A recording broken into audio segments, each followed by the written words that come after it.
आज नवा अंतर्राष्ट्रीय योग दिवस है। भारत समेत दुनिया के कई देशों में आज योग के कार्यक्रमों का आयोजन हो रहा है। पीएम मोदी आज न्यूयॉर्क में करेंगे योग। यूएन मुख्यालय में अंतर्राष्ट्रीय योग दिवस समारोह का नेतृत्व करेंगे। पीएम मोदी शाम 6:30 बजे से 7:30 बजे तक यूएन मुख्यालय में करेंगे योग। 180 देशों के प्रतिनिधि शामिल होंगे। न्यूयॉर्क में टाइम्स स्क्वायर में 8,000 लोग योग दिवस के कार्यक्रम में शामिल होंगे। समर सॉल्स्टिक्स योगा के संस्थापक का बयान। नवे अंतर्राष्ट्रीय योग दिवस के इस साल की theme one world one health वासुधैव कुटुंबकम के सिद्धांत पर रखी गई है थीम। भारत में अंतर्राष्ट्रीय योग दिवस का मुख्य कार्यक्रम एमपी के जबलपुर में हो रहा है। उपराष्ट्रपति जगदीप धनखड़ की अगुवाई में होगा ये कार्यक्रम। मध्य प्रदेश के मुख्यमंत्री शिवराज सिंह चौहान भी जबलपुर के योग कार्यक्रम में शामिल होंगे। कई केंद्रीय मंत्री भी मौजूद रहेंगे। केंद्रीय गृह मंत्री अमित शाह दिल्ली में योग दिवस समारोह में शामिल होंगे। स्वास्थ्य मंत्री मनसुख मांडविया एम्स में करेंगे योग।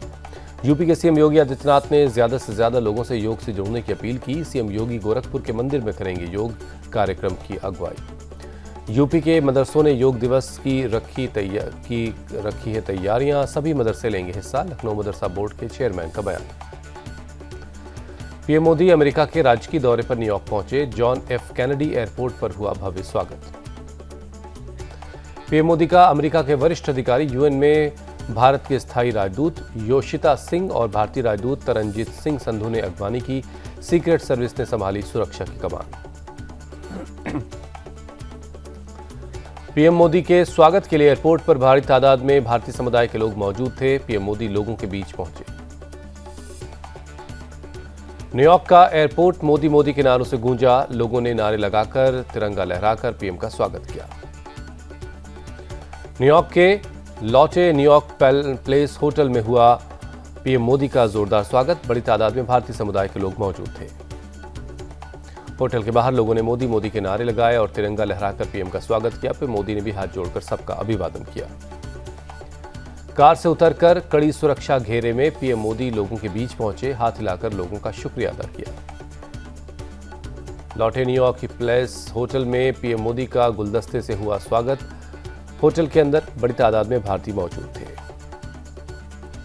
भारतीय मूल के लोगों ने पीएम मोदी का होटल के अंदर स्वागत किया। भारत और अमेरिका के झंडे के साथ लोग मौजूद थे। एक बच्चे ने पीएम मोदी का लिया ऑटोग्राफ। एक शख्स ने पीएम मोदी के फोटो पर ऑटोग्राफ लिया। पीएम मोदी के स्वागत के लिए उमड़ा मुस्लिम समुदाय। होटल की गैलरी में पीएम मोदी ने सबका हाथ हिलाकर अभिवादन किया। पीएम मोदी के होटल पहुंचने से पहले भारतीय समुदाय उमड़ा। लोगों ने पीएम के इंतजार में किया गरबा। अमेरिका में सिख समुदाय के मेंबर दर्शन सिंह धालीवाल ने पीएम मोदी पर जताया गर्व। कहा, सिख समुदाय पीएम मोदी के साथ खड़ा है। उन्होंने सिखों और भारत के लिए बहुत कुछ किया है। दर्शन सिंह ने माना, भारत आतंकवाद के खिलाफ लड़ रहा है। कहा, हम आतंकवाद के खिलाफ हैं, इसीलिए हम यहां आए हैं। इंडियन माइनॉरिटी फाउंडेशन के संयोजक सतनाम सिंह संधू ने पीएम मोदी की तारीफ की। कहा, आतंकवाद को खत्म करने के लिए पीएम मोदी का उठाया कदम ही सही कदम है।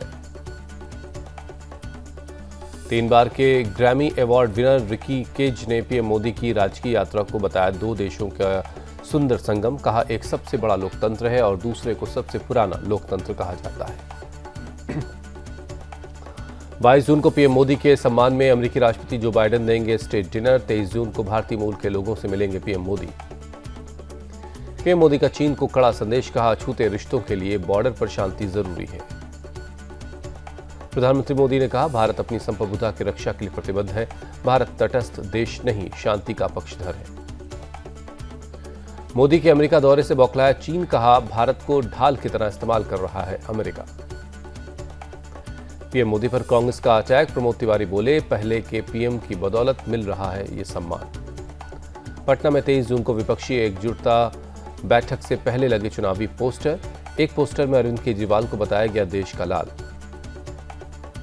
23 जून की बैठक को लेकर केजरीवाल का बड़ा बयान। दिल्ली के अध्यादेश के मुद्दे पर होगी बातचीत।